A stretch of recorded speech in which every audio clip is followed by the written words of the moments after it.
It's a part of New York known for its live jazz clubs, soul food restaurants, and African American heritage. You guessed it! Today, we're taking a trip up to Harlem, a bustling, multi-ethnic haven in uptown Manhattan, full of history and culture. Originally settled in 1658 by the Dutch and named after the town of Harlem in the Netherlands, this former suburb of New York City is actually a collection of many smaller neighborhoods within one larger neighborhood. To name them all, there's East Harlem, Central Harlem, and West Harlem, which includes even smaller divisions such as Morningside Heights, Manhattanville, Hamilton Heights, and Sugar Hill. Yes, folks, Harlem is huge. And 100 years from a time when the Harlem Renaissance of art, music, and literature was in full swing, it is again experiencing many changes. But this time around, the changes come in economic growth and real estate development. Today, Harlem has become an essential part of the New York City tourist itinerary.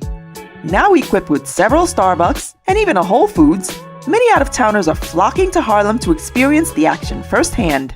So without further delay, here are 10 reasons to love Harlem, New York. Number 1. The shopping. Over the past couple of decades, many chain stores and high-end boutiques have moved in to the detriment of many small Harlem business owners who were once the established residents of the business community. Though no one can stop gentrification from happening, contributing directly to a small business can still make a difference in the lives of those business owners who had given this neighborhood its unique vibe, heritage, and identity over the years. So if you're looking for some Harlem-made fashions, beauty supplies, or African imports, Harlem is where it's at. In addition to the local shops are the multitude of street vendors selling incense, oils, music, and African accessories. You can spend hours sampling the different scents, each with one getting better than the last. Another great place for unique buys is the Malcolm Shabazz Market on 116th Street, offering you a colorful selection of handmade West African crafts, clothing, fabrics, and accessories. There's plenty more to be found scattered throughout Harlem. Some of the best streets for great shopping are 125th Street, 116th Street, Frederick Douglass Boulevard, and Amsterdam Avenue. Number 2. It's a neighborhood rich in museums. In case you didn't know, Museum Mile isn't only on the Upper East Side. In fact, it extends on 5th Avenue well into Harlem, offering you even more of a selection of fantastic museums to choose from. Some of these museums include the Museum of the City of New York on 104th Street, presenting New York City's entire history from past to present. Right next door on 105th Street, you'll come across El Museo del Barrio, New York City's only museum dedicated to Puerto Rican, Caribbean, and Latin American art. Lastly, at the very top of Museum Mile, you'll find the Africa Center, a cultural institution devoted to education and contemporary African art. In addition to Museum Mile, you also have the Studio Museum in Harlem on 125th Street, featuring works by artists of African descent, and the National Jazz Museum on 129th Street, dedicated to preserving and celebrating the jazz history of Harlem. Number 3. The Schomburg Center for Research in Black Culture. This is a huge building located on Malcolm X Boulevard between 135th and 136th Street. As a research division of the New York Public Library, it houses multiple facilities catering to the research, preservation, and the exhibition of artifacts focused on the history and culture of people of African descent. Established in 1926 during the Harlem Renaissance with the personal collection of Afro-Puerto Rican scholar Arthur Alfonso Schomburg, the center today has amassed a vast collection of over 11 million items relating to people of African descent worldwide. In addition, the Schomburg Center hosts book readings, discussions, art exhibitions, tours, and theater events. It is open for free to the general public and for almost a century has played an integral role in the Harlem community. Number 4. The street art. We all love it in New York when we come upon a tastefully done wall of graffiti or when a humongous mural stops us dead in our tracks. Yes, New York City is no stranger to street art, and it's all over. However, each neighborhood has its own unique masterpieces, and Harlem's street art definitely has its own way of stopping you dead in your tracks. Some jaw-dropping gems are the Graffiti Wall of Fame on East 106th Street, Harlem Hospital, and there's so much more. At any given time, there are usually several mural projects going on. Some are used to bring attention to specific causes, such as the Audubon Mural Project, with its murals scattered throughout Hamilton Heights. Some of their murals are painted on shop security gates, so you may not even get to see them until after hours when the shops are closed and the gates come down. There's also the Education is Not a Crime project, with murals throughout all of Harlem. You're welcome to sign up for some of the walking tours specifically for murals.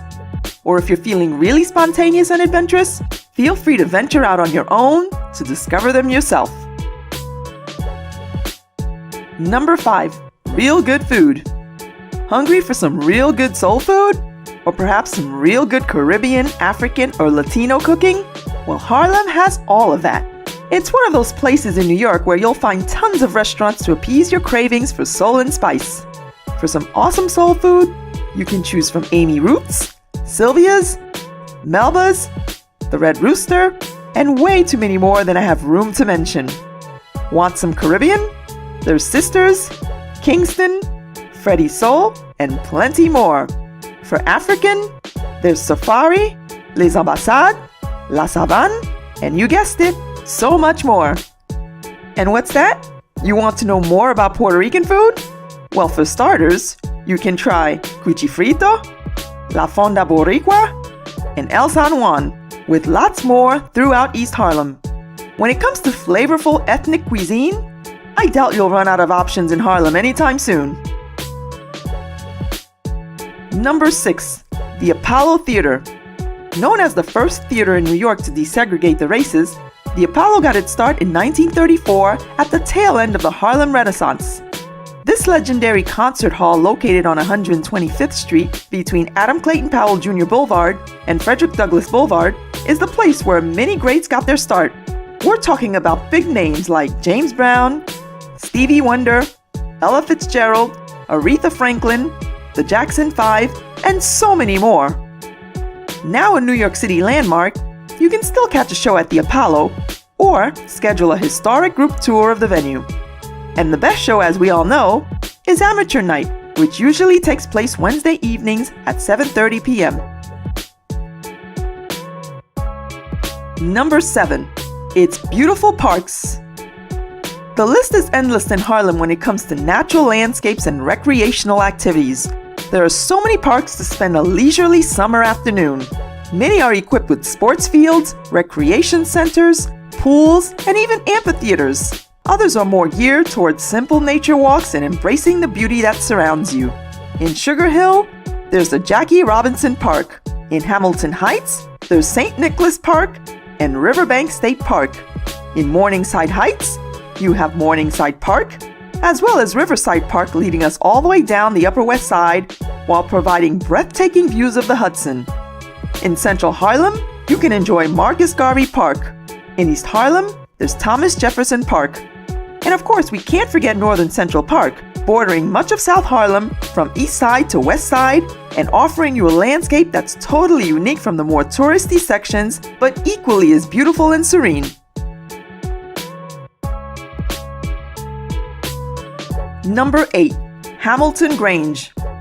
On the northern edge of St. Nicholas Park is a restored mansion that was once the home of Alexander Hamilton. Built in 1802 on a 32-acre plot in what we now know as the Hamilton Heights section of Harlem, it was the only home he ever owned and enjoyed it for only 2 years before meeting his demise at that fateful duel in Weehawken, New Jersey. The Federal-style mansion was moved from its original colonial hilltop location in 1889 and then again in 2008 to its final resting spot off of West 141st Street and is now a national memorial and a museum. Inside, you will find tastefully restored rooms and an interactive exhibit for visitors. Today, Hamilton Grange is managed by the National Park Service, and admission and group tours are offered to the public free of charge. Number 9. The General Grant National Memorial.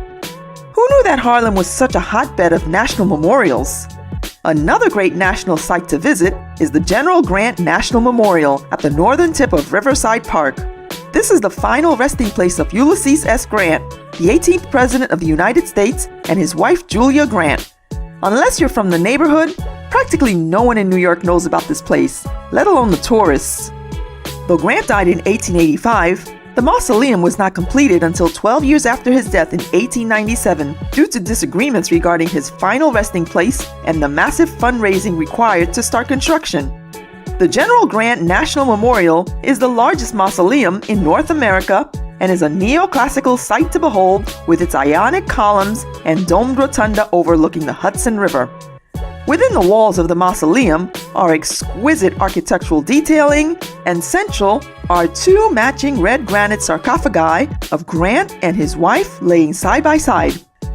A few steps away, you'll also find a visitor center, all equipped with a bookstore, memorabilia, a movie about Grant's life, and restrooms. After a long day of uptown exploration, the General Grant National Memorial is a quiet spot to catch your breath and sit in peace while honoring a former president. And last but not least, number 10, its historic districts.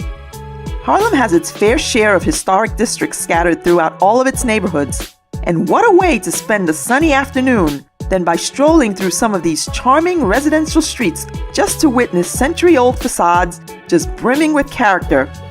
Some of the buildings have been well preserved over the years, while many others have been well restored back to their original glory. One notable area is the St. Nicholas Historic District, where you'll find a collection of stately row houses that some of the most up-and-coming African Americans lived in back in the day, hence the name Strivers Row.